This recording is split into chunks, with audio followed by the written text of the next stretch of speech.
नमस्कार, आप सभी का स्वागत है मेरे YouTube channel unique share details में। आज फिर आ गया हूं मैं आप सबके सामने फिर से एक नया बेहतरीन और यूनिक शेयर लेकर।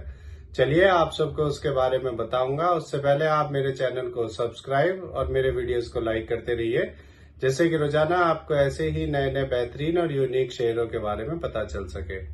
तो आज जो मैं कंपनी आप सबके सामने लेकर आया हूं, उस कंपनी का नाम है रेल विकास निगम लिमिटेड।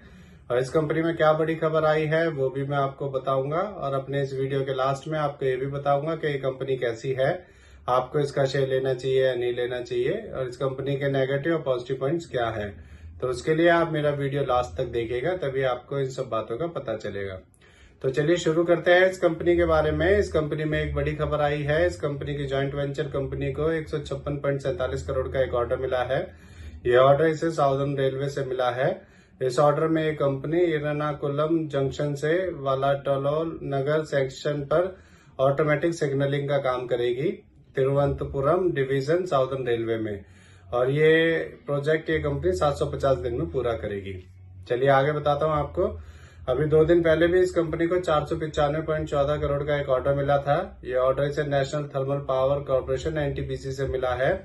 इस ऑर्डर में ये company civil and HM works करेगी बैरेज कॉम्प्लेक्स में, और ये ऑर्डर ये कंपनी 66 महीने में पूरा करेगी। चलिए आगे बताता हूँ आपको। इस खबर के आने के बाद फ्राइडे को इसमें 13 रुपए बढ़ गए थे। इसका शेयर 382 रुपए तक पहुंच गया था। एक साल पहले इसका शेयर 125 का था, अब 374 का है। एक साल में इसने 3 गुना कर दिया है। सोचिए अगर आपने इसमें एक साल पहले 1 लाख रुपए लगाए होते तो आपके वो 3 लाख रुपए हो चुके होते। अब मैं आपको इस कंपनी के बारे में बताता हूँ कि ये कंपनी करती क्या है। ये कंपनी 2003 में बनी थी। ये company Ministry of Railway Government of India के अंडर काम करती है।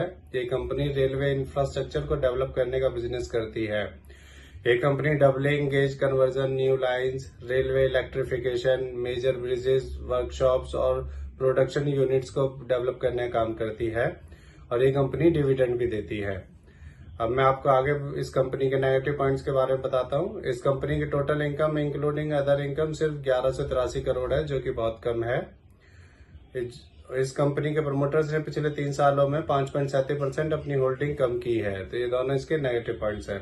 अब मैं आपको इस कंपनी के फंडामेंटल्स के बारे में बताता हूँ। इस कंपनी का market cap 78,094 crore, P ratio 53.4, ROE 20.4% और डेब्ट टू इक्विटी 0.69 है। इसके एमडी सीईओ श्री प्रदीप गौड़ हैं, और ये कंपनी 2003 में बनी थी। अब मैं आपको इसका एक और नेगेटिव पॉइंट बताता हूँ। इसमें एफआईआई ने अपना स्टेक कम किया है। दिसंबर 2023 में एफआईआई का स्टेक में 2.69% था, और फिर अब कम होकर मार्च 2024 में एफआईआई का स्टेक में 2.32% हो गया है। अब मैं आपको इस कंपनी के शेयर होल्डिंग पैटर्न के बारे में बताता हूँ। इसमें प्रमोटर्स का 72.84%, रिटेल का 18.66%, टीआईएस का 6.09%, एफआईआई का 2.32% और म्यूचुअल फंड्स का 0.09% स्टेक है। मेरे हिसाब से ये एक बढ़िया कंपनी है, और ये कंपनी जब से शेयर मार्केट में लिस्ट हुई है तभी से इसका शेयर लगातार बढ़ता जा रहा है। आपको इसका शेयर जल्दी से ले लेना चाहिए, क्योंकि आज मंडे को आपको इसके शेयर में काफी तेजी देखने को मिलेगी। और मैं इसके काफी सारे ऑर्डर्स को कवर कर चुका हूं ऑलरेडी, और आगे जितने भी ऑर्डर्स आते हैं उन सबके ऊपर ऑलरेडी वीडियो में बना रहा हूं, तो इसको काफी सारे ऑर्डर्स मिलते ही जा रहे हैं। तो इससे जुड़ी हुई ये नई खबर आई थी, इसीलिए आप सबके सामने मैं इस शेयर को लेकर आया हूं। ये मेरी पर्सनल थ्योरी है, ये कोई शेयर सेल और परचेज करने की सलाह नहीं है, ना ही मैं कोई सेबी से रजिस्टर्ड फाइनेंशियल एडवाइजर हूं। आप मेरे चैनल को सब्सक्राइब और मेरे वीडियोस को लाइक करते रहिए, जिससे कि रोजाना आपको ऐसे ही नए नए बेहतरीन और बढ़िया यूनिक शेयरों के बारे में पता चल सके। और अब मैं कल फिर आऊंगा आप सबके सामने फिर से एक नया बेहतरीन और यूनिक शेयर लेकर। धन्यवाद।